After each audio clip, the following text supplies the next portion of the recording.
Bien, hoy quisiera seguir compartiendo acerca de un tema que hablé hace varias semanas, y es el tema de este personaje del Antiguo Testamento que es Moisés, y lo vimos como un tipo de Cristo.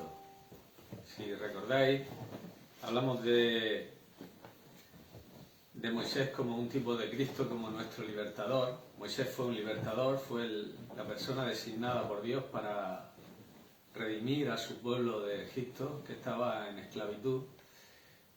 Al igual que Cristo, Cristo también es un libertador enviado por el Padre a este mundo a redimirnos de la esclavitud también, de la esclavitud del pecado, de la muerte, y a librarnos de todo lo que conlleva y las consecuencias terribles del pecado. También vimos cómo este libertador, Moisés, fue rechazado por su pueblo en aquella ocasión cuando le dijeron: ¿quién te ha puesto sobre nosotros como juez, como gobernante? Y también Cristo fue rechazado por sus hermanos judíos en la carne. Vemos como delante de Pilato dijeron los principales sacerdotes y los gobernantes del pueblo que no tenían más rey que César, que no les importaba este hombre, que estaba allí delante, que había sido ya azotado y que había sido escarnecido cruelmente por aquella compañía de soldados, y dijeron que querían que el liberado fuera Barrabás y no Cristo. También lo rechazaron sus hermanos. Vemos cómo Moisés, después de haber sido rechazado por sus hermanos, pues fue a los gentiles, fue a Madián y tomó una esposa gentil, Séfora. También Cristo, similar, una vez rechazado por sus hermanos, vino a ser una bendición para los gentiles y tomó esta esposa gentil, la Iglesia, que principalmente está compuesta por gentiles, aunque también hay judíos, pero la nación de Israel como tal está ahora mismo puesta a un lado para cumplir Dios los propósitos que tiene para esta era, que es llamar de entre los gentiles un pueblo para su gloria, una esposa para su hijo.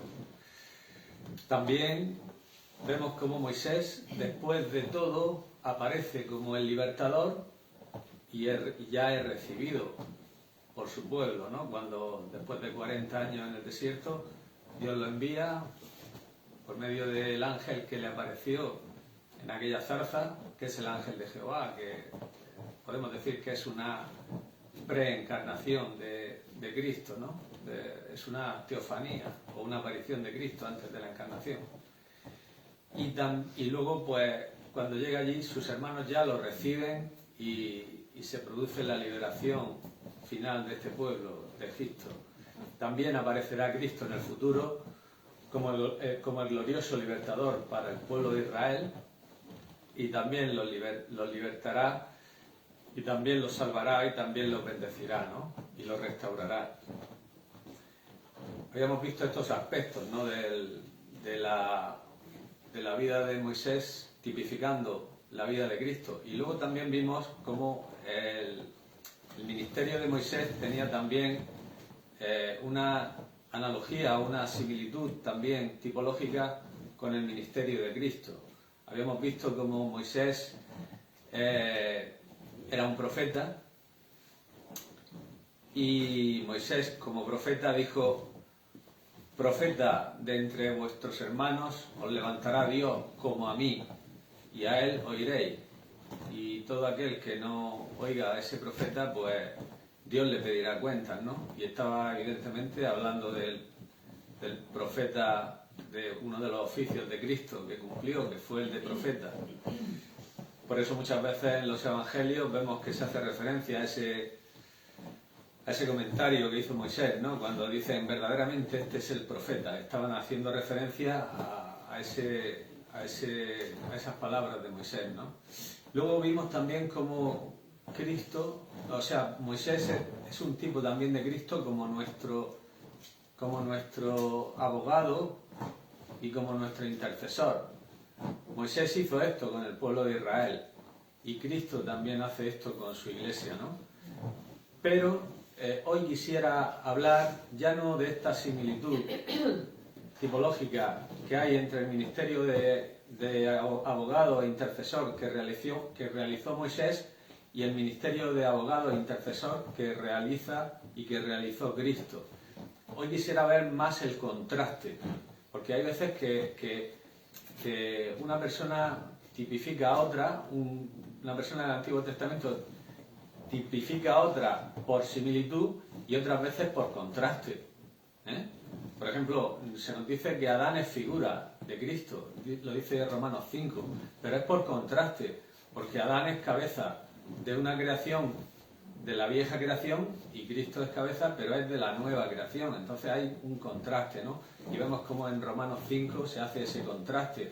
Dice que por medio de Adán vino la muerte, la condenación, vino la separación de Dios, y por medio de Cristo y todos los que estamos unidos a Él recibimos el don de la justicia, la gracia y toda la liberación, ¿no? Entonces, en este aspecto del ministerio de Moisés, aunque hay una similitud, pero también hay un contraste muy importante con el ministerio de Cristo, como abogado y como intercesor. Por ejemplo, Moisés intercedió muchas veces por la nación. Dios pensó en destruirla en varias ocasiones, y una de las ocasiones fue cuando el pueblo hizo el becerro de oro, ¿no? La ira de Dios quiso encenderse sobre el pueblo y destruirlo. Y vamos a ver, en Éxodo 32, vamos a ver la intercesión de Moisés, ¿no? Vamos a echar un vistazo y vamos a contrastarla con la intercesión de Cristo. En Éxodo 32 vamos a ver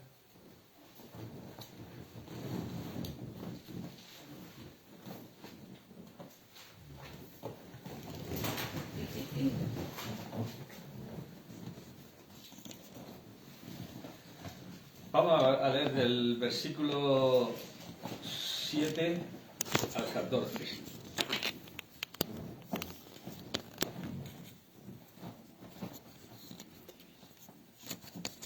Vamos a leer del versículo 7 al 14, en Éxodo 32. Dice: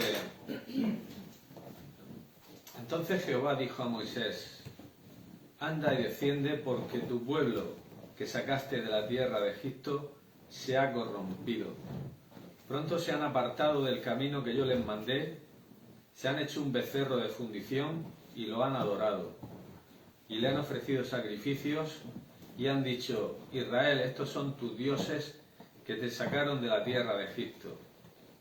Dijo más Jehová a Moisés: Yo he visto a este pueblo, que por cierto es pueblo de dura cerviz.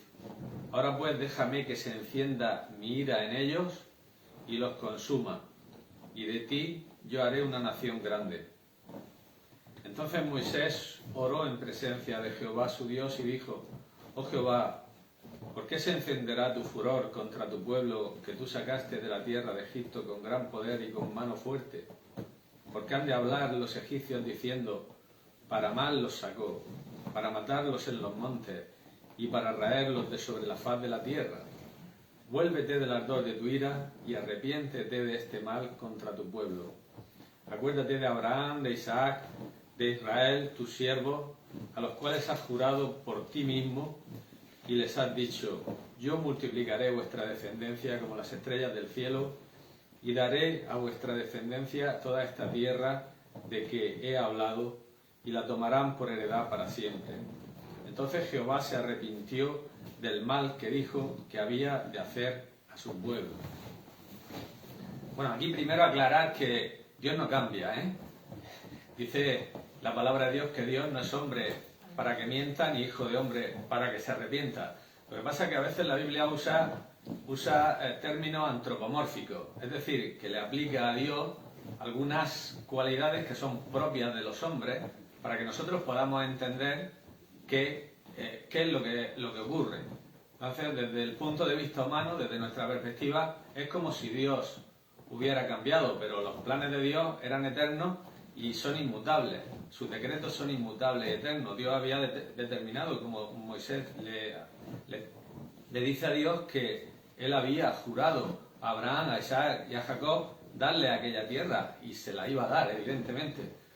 Pero dentro de los planes eternos y de los propósitos eternos de Dios, también estaba el que este pueblo, permitir que este pueblo actuara de la forma que actuó. ¿Para qué? Pues para que se revelara una serie de cosas que vemos aquí. En primer lugar, la intercesión de Moisés como su abogado. Dios tenía todo el derecho de hacer aquello, porque era un pueblo que había menospreciado totalmente a Dios, que había hecho de Dios un animal y que había totalmente, se había apartado de los caminos de Dios. Pero Dios también, en su eterno conocimiento, sabía que habría una intercesión y que también posteriormente habría una tribu, como fue la tribu de Leví, que manifestaría la justicia de Dios por medio de un juicio que trajo sobre este pueblo. En fin, una serie de cosas, ¿no? Pero que siempre tenemos que tener presente que Dios es inmutable, Dios es eterno, sus designios y sus propósitos son inmutables y eternos. Entonces, desde el punto de vista humano, pues pareciera como que Dios se arrepintió de lo que iba a hacer, cuando realmente en Dios pueden coexistir todas estas cualidades: inmutabilidad y también una especie o sea, Dios no es inmóvil. Dios, aunque es inmutable, no es inmóvil. El sol, cuando pega en la cera, lo derrite. Cuando pega en el barro, lo endurece. El cambio, ¿dónde está? No está en el sol. El sol sigue siendo el sol. Lo que sí es algo que actúa de forma diferente es el elemento sobre el que el sol pega. Entonces, Dios es inmutable, pero no es inmóvil. Él sigue un curso justo, recto, santo siempre, y Dios se adapta a todo cambio que ocurra en el hombre. Si el hombre está endurecido, pues el efecto del poder y de la gloria de Dios sobre ese hombre va a ser endurecerlo más, ¿no? Que fue lo que ocurrió con Faraón, ¿no? Faraón vio la gloria de Dios, la manifestación de Dios, ¿y qué ocurrió? Pues que iba endureciéndose cada vez más. Hay otras personas que, sin embargo, es todo lo contrario. Son como la cera y esa dureza pues va cediendo, hasta que Dios puede obrar en esa persona, ¿no? Entonces, esto es una de las características de Dios, que es la inmutabilidad, y eso no cambia. Y ya digo, a veces se usan términos que parece que Dios cambia, pero Dios no cambia. Los que cambiamos somos nosotros, que somos seres mutables, somos seres que nos dejamos mover por circunstancias, por experiencias, por sentimientos, pero Dios no cambia, ¿no? Dios es inmutable, y lo dice la palabra de Dios, que Dios no es hombre para que mienta, ni hijo de hombre para que se arrepienta. Pero a veces la palabra de Dios usa términos antropomórficos para entender un poco a Dios. Cuando se dice que Dios tiene ojos, los ojos de Dios. Dios no tiene ojos, Dios es espíritu, pero Él lo ve todo. Él lo ve todo, ¿eh? Pero es espíritu. Entonces, como espíritu, no tiene ojos, pero sí usa ese término para que podamos nosotros entender que Dios lo ve todo. Y él dice el oído. Él no tiene oído, es espíritu. Dios es espíritu. Pero Él hace la función de que hace la misma función en el ser de Dios que hace la que el oído humano. Él lo oye todo. Todo lo oye. Nosotros solo podemos oír lo que estamos hablando aquí, pero Dios lo oye todo, en todo momento, en todo lugar, como si todo fuera un solo lugar. Entonces, son misterios en Dios, pero están ahí. No podemos llegar a comprender toda la grandeza y todo el ser de Dios, pero sí podemos aventurarnos a decir algunas cosas, ¿no? que están en la palabra de Dios. Y Dios es infinito, y Él es el eterno, y Él es inmutable, y Él es el soberano y bueno, ante eso tenemos que inclinarnos, pero no quiero seguir en este tema, quiero seguir en la intercesión de Moisés. Y vemos aquí cómo Moisés intercede por este pueblo, ¿no? Por el pueblo de Israel. Entonces, yo quería ver la intercesión de Moisés, contrastarla con la intercesión de Cristo. ¿Por qué? En primer lugar, Israel era un pueblo que estaba bajo prueba. Israel era un pueblo que estaba bajo prueba. Esto lo vemos cuando Dios se dirige al pueblo a través de Moisés y le dice: si diereis oído a mi voz, yo haré de vosotros me seréis mi especial tesoro y me seréis un reino de sacerdotes, ¿no? Esto lo tenemos vamos a leerlo, un par de versículos. Éxodo unos capítulos antes, 19,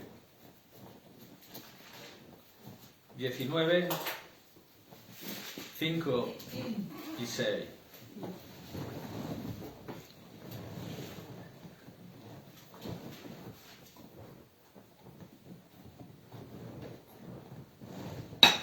Dice Dios: ahora pues, si diereis oído a mi voz y guardareis mi pacto, vosotros seréis mi especial tesoro sobre todos los pueblos, porque mía es toda la tierra, y vosotros me seréis un reino de sacerdotes y gente santa.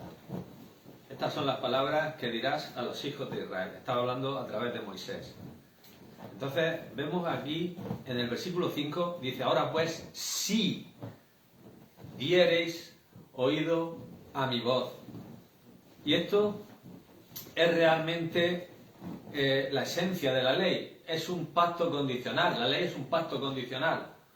La ley no es como el nuevo pacto, que es un pacto incondicional. Este es el motivo por el cual nada perfeccionó la ley, porque la ley no podía dar el poder de cumplir las palabras de Dios. No podía. La ley es santa, la ley es justa, la ley es pura, pero el hombre es pecaminoso. Entonces el propósito de la ley no era perfeccionar nada, y de hecho no perfeccionó nada. Sin embargo, los que estamos bajo el nuevo pacto sí tenemos perfección, porque no impone ninguna condición. La única condición que impone es creer. Quiero decir que no impone ninguna condición de actuar, de elaborar nosotros, de producir nosotros, de esforzarnos nosotros, es recibir lo que Dios nos da. Entonces, el nuevo pacto trae certidumbre, trae seguridad, trae salvación, porque el único requisito es creer. Pero sin embargo la ley no, la ley es condicional. Si diereis, esta es la esencia de la ley, el sí condicional del versículo 5. Si diereis oído a mi voz. Entonces, Israel era una nación que estaba bajo prueba, mientras que los creyentes somos una familia en espera de la gloria prometida. Entonces, ¿qué nos dice Dios a los creyentes en esta dispensación, bajo la gracia? Dice: justificados pues por la fe, tenemos paz para con Dios por medio de nuestro Señor Jesucristo, porque también tenemos entrada por la fe a esta gracia, en la cual estamos firmes y nos gloriamos en la esperanza de la gloria de Dios. Nosotros esperamos la gloria de Dios. Este pueblo estaba bajo prueba y yo iba a probarlo. Si diereis oído mi voz, vosotros me seréis un reino de sacerdotes y mi especial tesoro. Nosotros somos una familia ya que estamos en espera de la gloria. Nosotros hemos sido ya justificados por gracia, justificados pues por la fe. Tenemos paz para con Dios y estamos en espera de la gloria prometida. Entonces, son dos sujetos totalmente distintos, y la intercesión es totalmente distinta. La intercesión de Moisés y la intercesión de Cristo es totalmente distinta. Para el cristiano hay un abogado cuyo sacrificio propiciatorio nunca pierde su eficacia.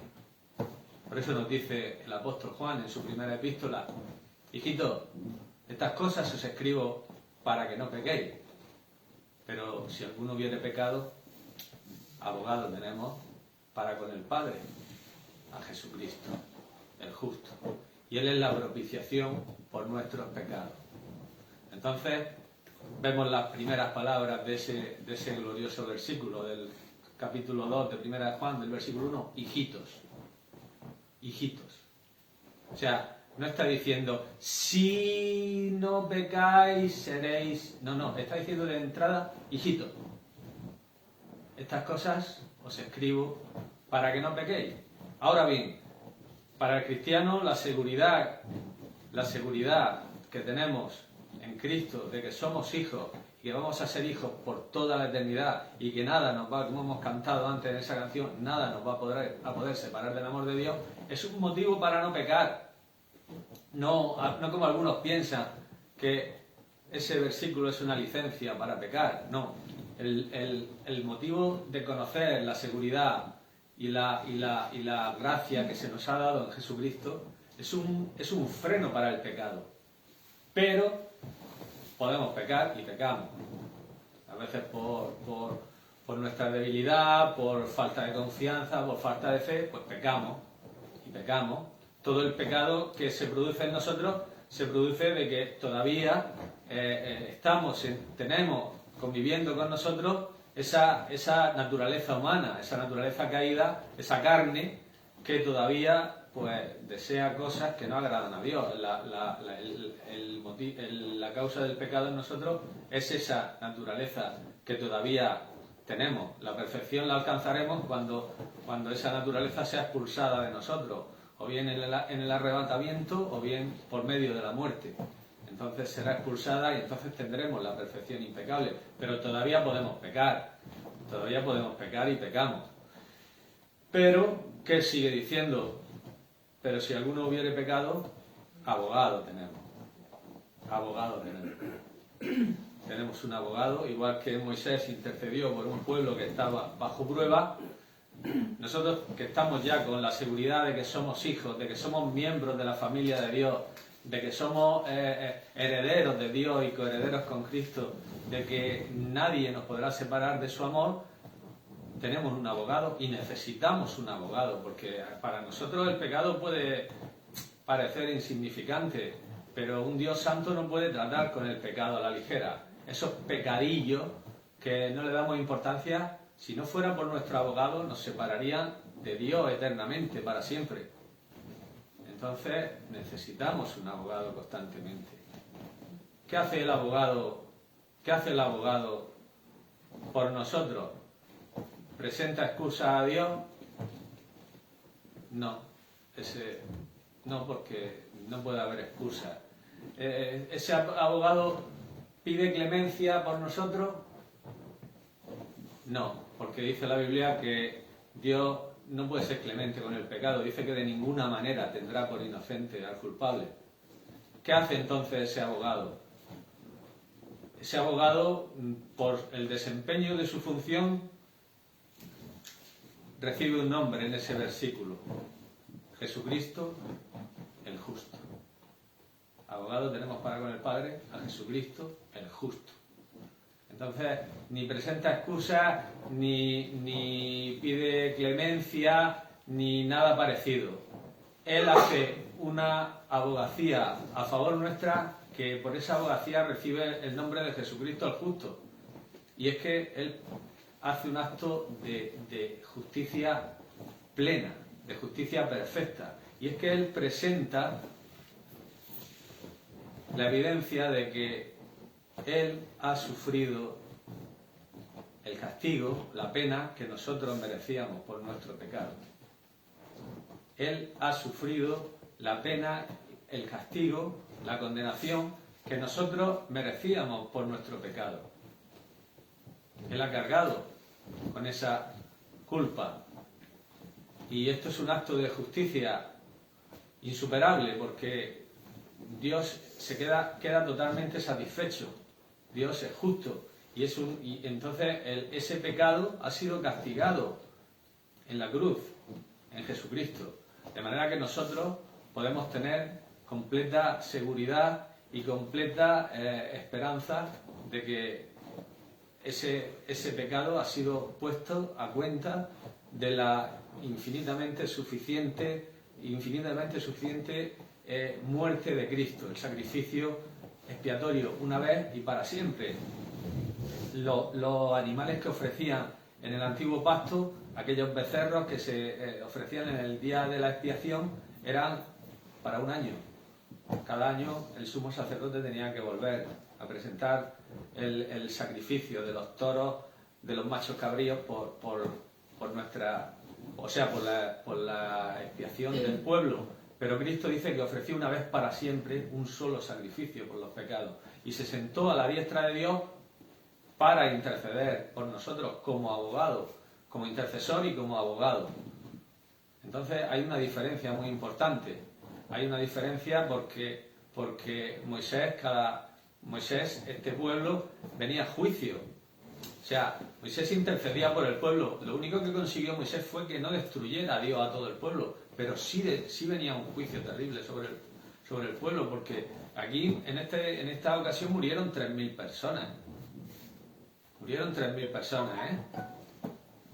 Entonces, aunque Moisés intercedía, Moisés lo que conseguía es que Dios no aniquilara al pueblo, pero sí venía juicio terrible. Entonces, cuando Cristo intercede por nosotros, lo que tenemos es una intercesión y una abogacía perfecta, porque nuestros pecados han sido totalmente castigados en Cristo. Todo pecado tiene que ser castigado. Todo pecado. Los pecados de los inconversos serán castigados eternamente en el infierno. Y los pecados de los santos han sido castigados en la cruz. Pero Dios no puede otorgar perdón por un acto de clemencia. Decir, hombre, este es que me cae muy bien. Y me cae tan bien que le voy a pasar por alto esto. No. El perdón humano es muy distinto del perdón divino. Nosotros perdonamos y nuestro perdón es un perdón humano, que solo deseamos pues que esa persona no sufra el castigo que merece lo que nos ha hecho, lo que tal, y abandonamos el deseo de inculparle a esa persona. Pero el perdón divino no puede ejercerse hasta que no se haya cumplido completamente el castigo. Porque el gobierno de Dios es justo, y si Dios perdonara a alguien por un acto de condescendencia, decir, hombre, pobrecillo, es que las circunstancias, es que no, Dios no sería justo. Dios otorga el perdón cuando se ha cumplido el castigo. Por eso a nosotros nos otorga el perdón, porque el castigo se ha cumplido en Cristo. Y las personas que no recurren a Cristo como su abogado, como su intercesor, esas personas tendrán que sufrir el castigo eterno.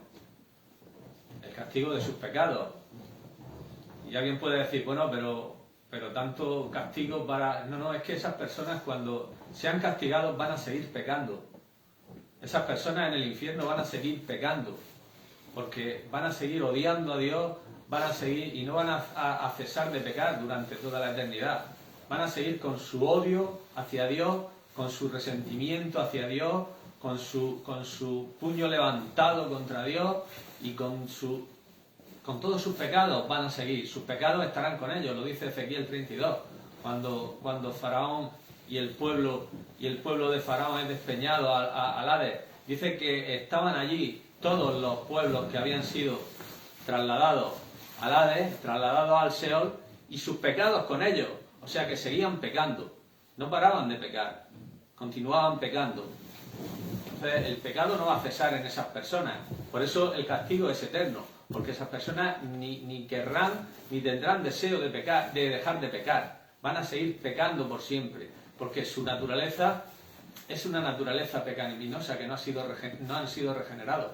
Entonces van a seguir pecando en sus cuerpos cuando resuciten y cuando sean arrojados al infierno después del gran trono blanco. Esas personas van a seguir pecando, no van a cesar de pecar en su odio, en su resentimiento contra Dios, en sus reproches contra Dios, en sus acusaciones contra Dios, en su menosprecio de Cristo, en todo lo que han estado haciendo durante años que han estado aquí en la tierra, lo continuarán haciendo por la eternidad. Por eso dice Ezequiel 32 que sus pecados continuarán con ellos.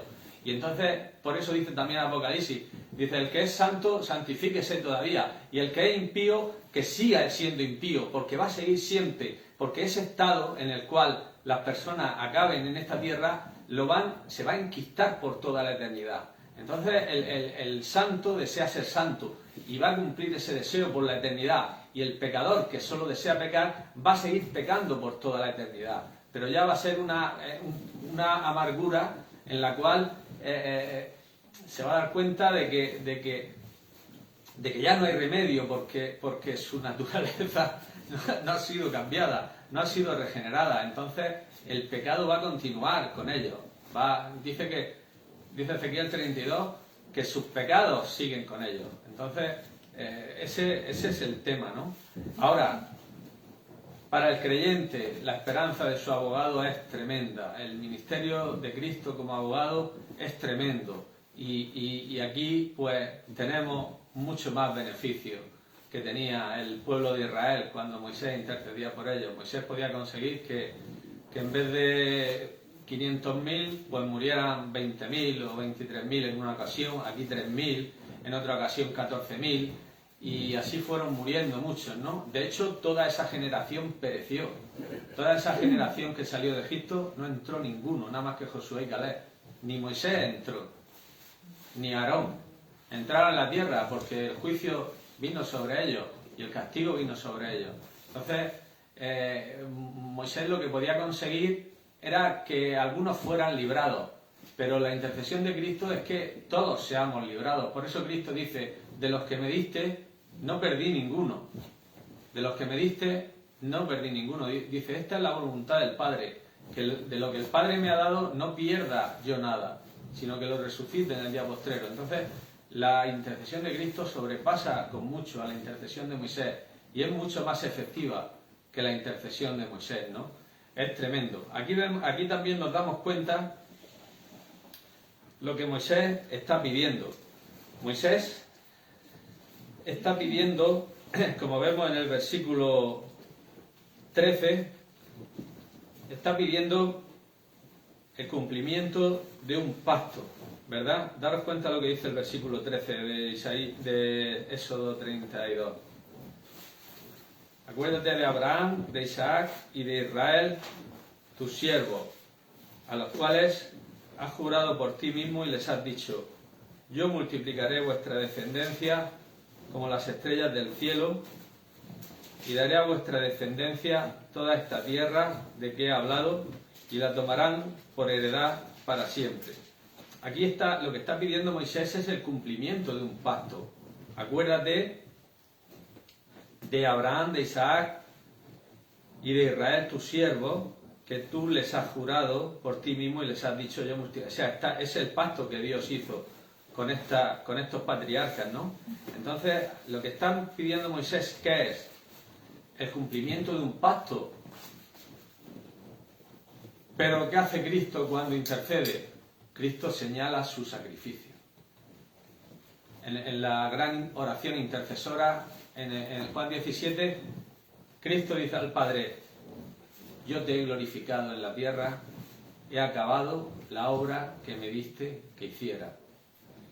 Y entonces Él pide, en base a ese sacrificio, en base al sacrificio eterno en la cruz, Él pide que seamos guardados del mundo, dice esa oración, que seamos guardados del mal, que seamos guardados de todos los ataques del maligno. Entonces, ¿en base a qué? En base a la obra. Yo te he glorificado en la tierra, he acabado la obra que me diste que hiciera. Entonces, Cristo está señalando en su intercesión su sacrificio eterno y su sacrificio que tiene una validez por toda la eternidad. Lo que pide Moisés es el cumplimiento de un pacto, pero ese pacto no podía cubrir los pecados del pueblo.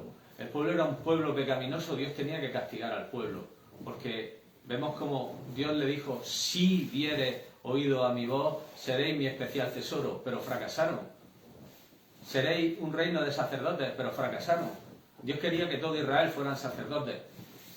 Pero como fracasaron, pues Dios limitó el oficio sacerdotal a una sola tribu. Pero sin embargo, bajo la gracia, todos somos sacerdotes. Todos somos sacerdotes. Él nos ha redimido de todo linaje, lengua, pueblo y nación. Y nos ha hecho para Dios reyes y sacerdotes. Todo creyente es un sacerdote. Lo que en Israel falló, en Cristo lo tenemos. ¿Por qué? Por nosotros no, por Él. Porque Él es nuestro sacerdote y nosotros estamos en Él. Y nosotros participamos de ese sacerdocio. Nosotros somos un real sacerdocio porque estamos en Él y ahí no hay fallo. Hubo fallo en Israel porque Israel estaba bajo un pacto condicional de la ley. Moisés intercedió. Dios no desechó totalmente a todas las tribus para que fueran sacerdotes, pero lo limitó a una sola tribu, a la tribu de Leví y a la familia de Aarón. Nosotros todos los creyentes, todos somos sacerdotes. Todos podemos ejercer el oficio sacerdotal, podemos acceder a Dios, tenemos acceso a Dios. En la ley solo una persona al año tenía acceso a Dios, el sumo sacerdote. Bajo la gracia, todo creyente, en todo momento, en todo lugar, tiene acceso a Dios. Entonces, todo es gracias a nuestro abogado y a nuestro intercesor, que supera con mucho a Moisés. Lo supera con mucho, porque dice que Moisés fue fiel en toda la casa de Dios como siervo, pero Cristo como hijo sobre su casa, la cual casa somos nosotros. Moisés podemos decir que era una parte de la casa, una parte que en un tiempo fue muy útil para Dios, pero nosotros ahora mismo estamos bajo aquel que es el dueño de la casa, aquel que es el que gobierna todo, el que nos ha hecho familia, su familia, el que nos ha hecho su especial tesoro. Nosotros somos especial tesoro ya de Dios, sin esa condición que Dios puso a Israel. Nosotros somos linaje escogido, real sacerdocio, nación santa, pueblo adquirido por Dios, para que anunciemos las virtudes de aquel que nos llamó de las tinieblas a su luz admirable. Entonces, aunque hay tipológicamente mucha comparación y mucha similitud entre Moisés y Cristo, pero también hay un contraste muy importante entre Moisés y entre Cristo. Nosotros estamos bajo la gracia y aquel pueblo estaba bajo la ley. Bajo la ley, ¿qué hay? Bajo la ley, maldición, porque nadie podía cumplir la ley, ¿no? Nadie podía cumplir la ley. Bajo la gracia, ¿qué tenemos? Pues seguridad, tenemos esperanza de la gloria y tenemos un abogado que constantemente intercede por nosotros y nos guarda y nos protege y nos perdona y nos alienta. Así que bendita sea la gracia de Dios en Cristo. Amén.